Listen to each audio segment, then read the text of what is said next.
স্পেনের ভয়াবহ দাবানলে সর্বস্ব হারানো মানুষের চোখের জল ছুঁয়ে গেছে লিওনেল মেসিকে। প্রকৃতির এই ভয়ঙ্কর তাণ্ডবে ক্ষতিগ্রস্ত মানুষের পাশে দাঁড়িয়েছেন আর্জেন্টাইন মহাতারকা।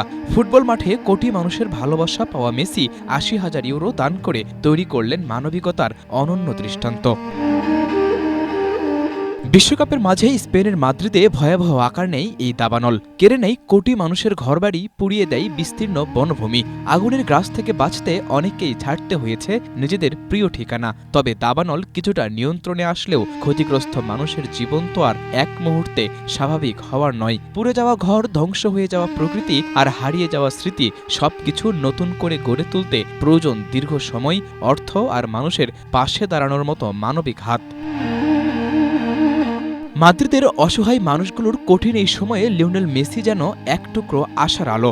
মাদ্রিদের আঞ্চলিক সরকারের পক্ষ থেকে জানানো হয়েছে, দাবানলে ক্ষতিগ্রস্ত সিয়েরা ওয়েস্তে এলাকার পুনর্গঠন কাজে মেসি ৮০,০০০ ইউরো দান করেছেন। তার এই মানবিক উদ্যোগের জন্য তাকে ধন্যবাদও জানিয়েছেন মাদ্রিদের আঞ্চলিক সরকারের প্রেসিডেন্ট ইসাবেল দিয়াস আয়ুসো।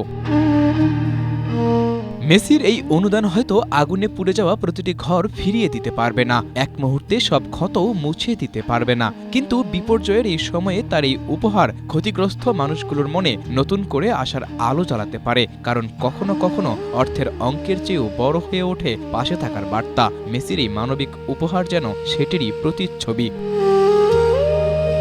ফুটবল মাঠে গোল করে মানুষকে আনন্দ দেয়া মেসি এমন মানবিকতার কারণেই জায়গা পান মানুষের হৃদয়ে। যেখানে দাবানল কেড়ে নিয়েছে স্বপ্ন, সেখানে মেসির এই ছোট্ট উদ্যোগ হয়তো নতুন করে স্বপ্ন দেখার সাহস যোগাবে। এটাই তো মেসি, শুধু ফুটবলের জাদুকর নন, মানুষের বিপদে পাশে দাঁড়ানোর এক মানবিক হৃদয়ের নামও।